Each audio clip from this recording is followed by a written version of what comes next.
राम नारायण राम नेताजी सुभाष चंद्र बोस यांना अनेक लोक आपला आदर्श मानतात। सुभाष चंद्र बोस यांना बहुतेक लोक आवडतात। आपल्या महागुरु बालक ब्रह्मचारीजी त्यांच्याबद्दल काय विचार करतात, त्यांचा सुभाष चंद्र बोस यांच्याबद्दल काय दृष्टिकोन आहे, आज या कार्यक्रमात आपण हे सर्व जाणून घेणार आहोत। नेताजी सुभाष चंद्र बोस खूप विद्वान व्यक्ती होते। ते बंगालचे होते। जर त्यांनी पुढाकार घेतला नसता तर ब्रिटिश कधीच परतले नसते। आपल्याला हे जाणून आनंद होईल की 1939 मध्ये महागुरु बालक ब्रह्मचारीजींनीच त्यांना दीक्षा दिली होती। महागुरु बालक ब्रह्मचारीजींनी नेताजींना खूप काही दिलं। नेताजींना आध्यात्मिक ज्ञान महागुरु जीवाच मिळालं। ही गोष्ट त्या काळाची आहे जेव्हा नेताजींनी स्वतःला भारताचा पंतप्रधान म्हणून घोषित केलं होतं। याबाबत चलनही छापण्यात आलं होतं। जेव्हा हा समाचार जगभर पसरला की नेताजींनी स्वतःला पंतप्रधान म्हणून घोषित केलं आहे,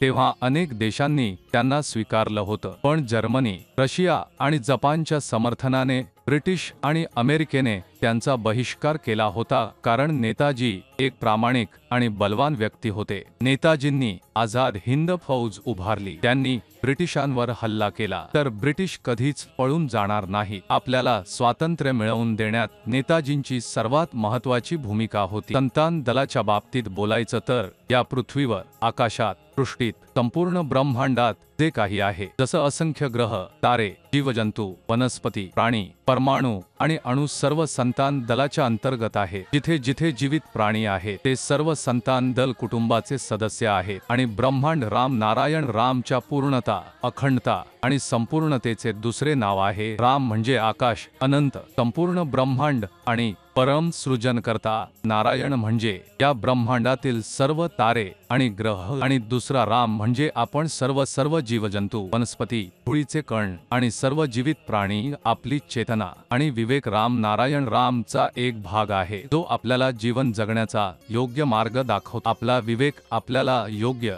आणि अयोग्य यामध्ये फरक दाखवतो। आपल्या शरीरात असंख्य विचार येतात आणि त्यामध्ये आपला विवेक हस्तक्षेप करतो, आपलं मार्गदर्शन करतो आणि आपल्या चुकांबद्दल इशारा देतो। तथापि कधी-कधी आपल्याला ऐकता येतं आणि कधी-कधी नाही, ज्यामुळे चुकाच होतात आणि अपघात होतात। ते आपल्याच्या जीवनातील अपयश असतात। आजच्या जगात आणि संपूर्ण ब्रह्मांडात असंख्य आत्म्यांना जीवनाच्या मूलभूत गरजांपासून वंचित केलं जात आहे। म्हणूनच लोक अन्याय करतात, चुका करतात, गुन्हे करतात आणि विविध प्रकारच्या चुकीच्या गोष्टींमध्ये अडकतात। त्यांची अस्वस्थता त्यांच्या हृदयात आणि चेतनेतील गहिऱ्या भुकेपासून निर्माण होऊ शकते। जसे एक उपाशी व्यक्ती गोंधळात पडून ओरडू शकतो आणि भटकू शकतो, त्याप्रमाणे आपल्या आतल्या असंख्य चेतना आपल्या कृत्यांवर प्रभाव टाकतात। अशा प्रकारे आपण आपल्याला एक दिशाहीन स्थितीत सापडतो आणि यावरून बाहेर पडण्यासाठी आवश्यक असं आहे तो म्हणजे ध्यान आणि आध्यात्मिक साधना